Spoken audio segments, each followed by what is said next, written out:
Umayong adlaw sa kaninyong tanan. Good day sa tanan. Good day sa lahat. Okay? Okay. Sa sinabi ko na ngayon ako maglabas ng shoutout. Ngayon pala ako maglabas ng shoutout. I-shoutout muna natin bago tayo magsimula sa ating mga i-react natin ngayon tungkol ho dito sa kay itong si Jamie Santiago o Jaime Santiago, yung NBI director na nag-resign noong nakarang linggo, na tahimik lang daw siya. Bago yun, ang video na yan, bago ang reaksyon na yan, ito muna kay Ma'am Veronica Peralta dyan sa Thailand ho. Ingat po kayo ma'am, dyan po sa inyo. Ito marami-raming shout out tayo ngayon ha. Kay Ma'am Shania o Sherlyn Vlog, kay Rosalina Binoy, kay Merlin Sagario, kay Marlene Buligon, kay Jane Flores, Norberto Palmihar, James Lumigaw, kay Sir Agustin, Nornina Abdullah. Ingat po kayo at maraming salamat sa inyong suporta lagi sa aking YouTube channel. Sana tuloy-tuloy po ang inyong pagsuporta at maayos po ang inyong kondisyon ngayon sa inyong trabaho, sa inyong sitwasyon sa kumusta po ang inyong umpisa na linggo na to. Sana maayos po tayong lahat, no? Lahat naman kapag Lunes, sana maganda po ang simula. So itong buong simana na to, maayos po ang ating pagsimula sa ating mga trabaho, sa ating pamilya, lahat, di ba? Kapag kasi nag-start tayo sa linggo na medyo masalimuot, matapos din ang linggo na yan na masalimuot din. Ganun naman talaga ang buhay natin. Minsan masalimuot, minsan naman haruhay ba, hayahay naman. So ito yung pasok mo na yung video, no? Tapos i-reaction na natin itong si Jaime Santiago, itong NBI director na di ko alam kung matuloy ba to o hindi, o nagpakipot lang. Ito.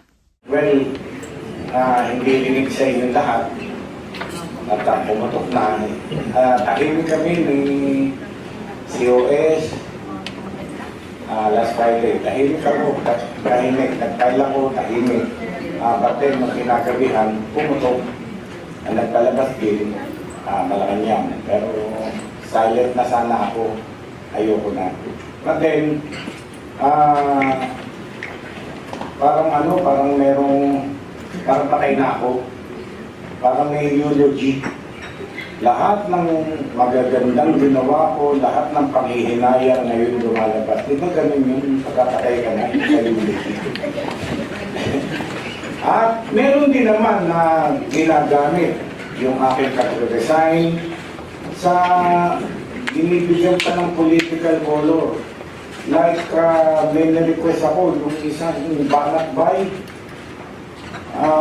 Ayan, mahirap ipagtanggol ang administrasyon na ito. Madadamay ka sa kapabayaan nila. Mariusip ko lang, he's putting words on my mouth. Wala akong sinasabing ganyan. At pinapaimbestigahan ko nga, makuha itong banatbay na ito and throw him on the books. Sobra na.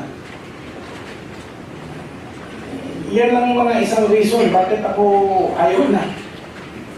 Like the three other na yung ipinalabas. Yung pinagpipilitan, si Paul, Tangkad, ay collector ko. Mga kasama, uulitin ko. Andiyan ang members ng media. Itingin ako sa inyo eye to eye. Tumayo ngayon ang inuobliga ko na magkaroon ako ng lingguhan, monthly. Tumayo ngayon, parang awa nyo na.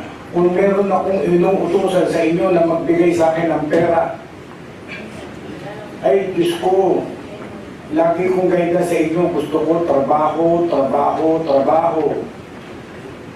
Doon ako natutuwa nung magtrabaho tayo.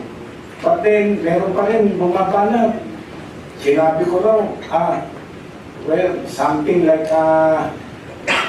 the NBI is run by mafia. Mariusip, wala akong sinasabing ganyan. Alam niyo mga kasama, hindi ako kiss and tell.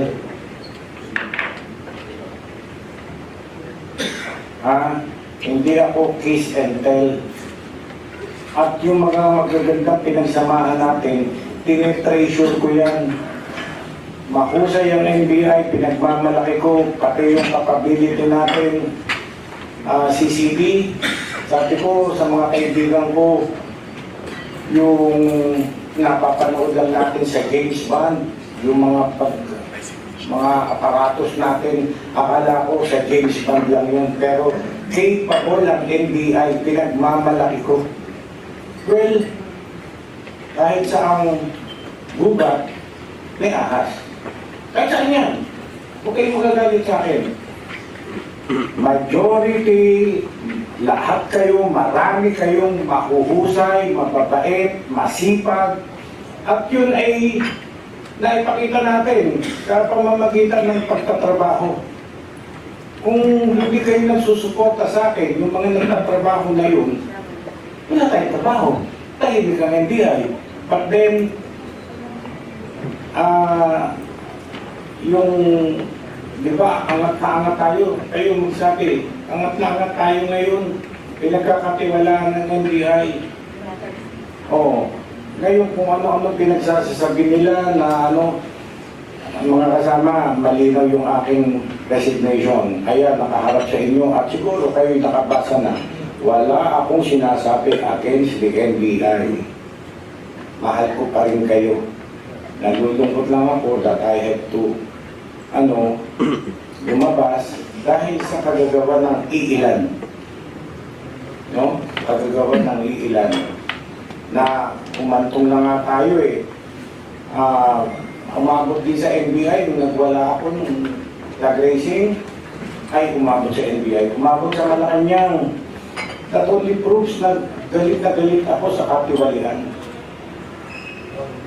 Mga kasama, sana mahalin pa rin ako kahit wala na ako dito.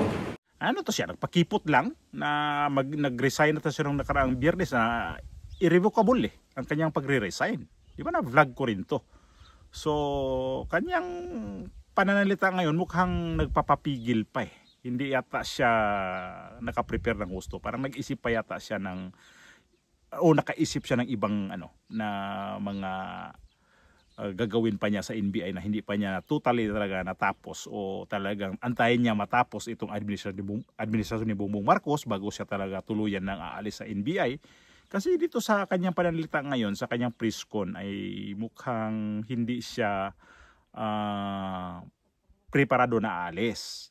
Kaya lang, may isa dito akong napukaw ang aking atensyon ba, nagising ang aking mga kaluluwa itong sinabi niya na sa isang vlogger na ito ba yung dahilan kung bakit siya nagpa-press-con?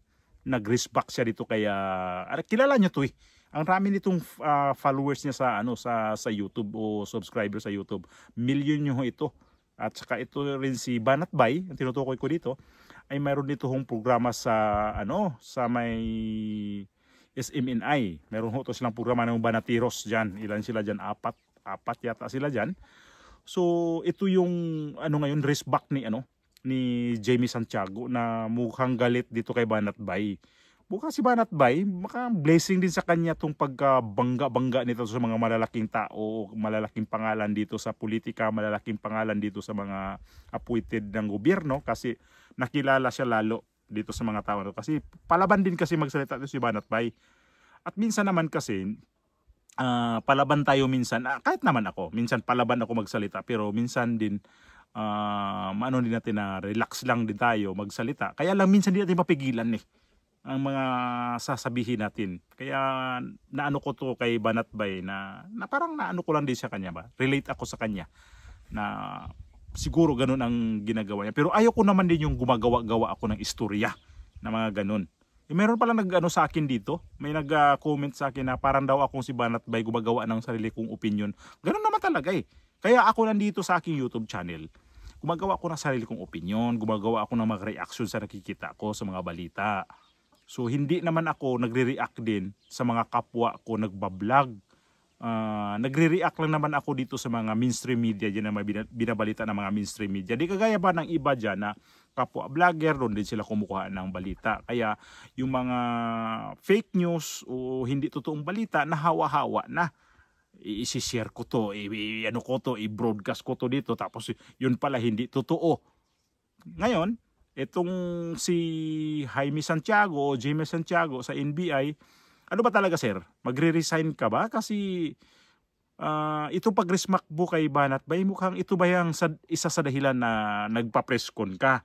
Yan ba yon? Kasi mukhang tumalab si Banat Bay sa mga sinasabi para sa'yo. At ngayon, hindi ko alam kung ano talaga ang plano nito ni itong si Jamie Santiago sa mga vlogger. Kasi dati pa naman to, bukal naman ang sinasabi nito talaga na ang mga vlogger, meron silang huhulihin na mga vlogger. Hindi ko alam kung sino yung mga vlogger na ihuhulihin ito sa NBI. Sinabi niya yun noon na may mga huhulihin sila mga vlogger. Pagdating pala ng airport daw, ay pusasa na nila. Director, kailan ho nagsimula itong pag-trace nyo dito sa mga vloggers na ito? When did you take things seriously with regard to the content that they're producing out there? Yes, alam nyo, ever since na mag-upo ako bilang director ng NBI, naging trust na po namin ay yung sa cybercrimes sa division namin ay mag-monitor ng mga ganitong vloggers, mga fake news spreaders, mga creators na hindi na po umaayon sa ating batas. But now you're taking it a step further. As I understand it, you're now looking into their funding sources. What led you to this part of the trace? Bakit meron kayong suspecha, meron kayong interes sa kung saan po nila nakukuha ang kanilang funding para po sa kanilang mga content online?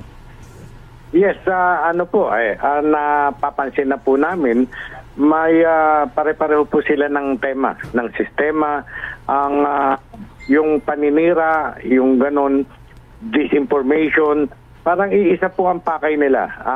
Was done maliciously, in order to create a panic or kawawa naman ng ating mga kababayan.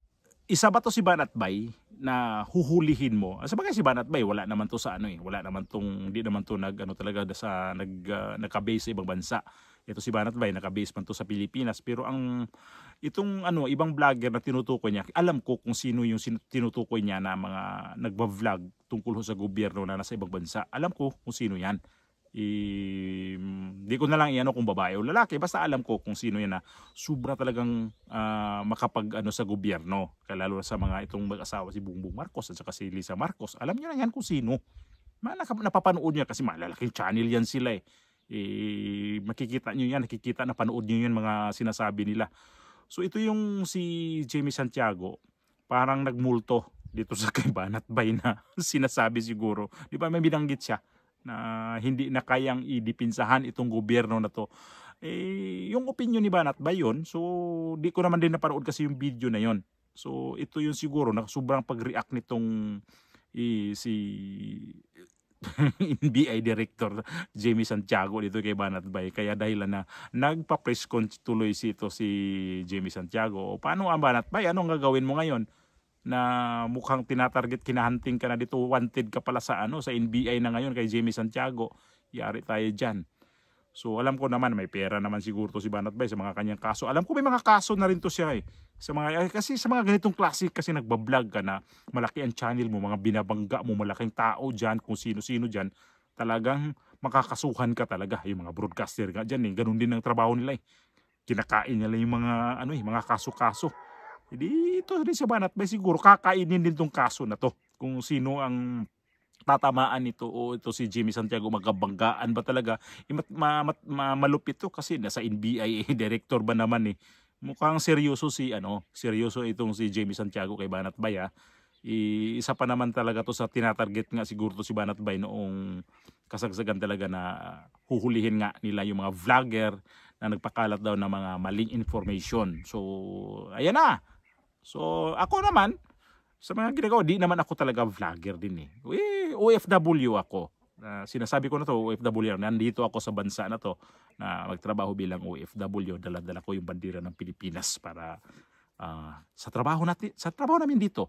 Dito sa amin ngayon, medyo makikita sa aking background, ganyan, na medyo paipatay ng konti, medyo mausok kasi dito sa Spain ngayon. Kay nako, samot araw-araw may wildfire. Kasi summer dito, ang temperature ito sobrang taas ha. Nasa pumapalo ng halos mga 50 degree ang grados. Grabe ang taas. Sobrang init. Ako nga dito kapag hapon na, wala akong ganang lalabas sa loob ng bahay kasi ang init talaga Sa bahay pa naman, wala naman kaming aircon. Kaya lang, mas igi-igi na rin yun kasi ma-expose ako sa sobrang araw. Kasi alam nyo naman, kapag ganitong maputi tayo, maputi ang balat, ay maasar na naman ito. Hindi nga.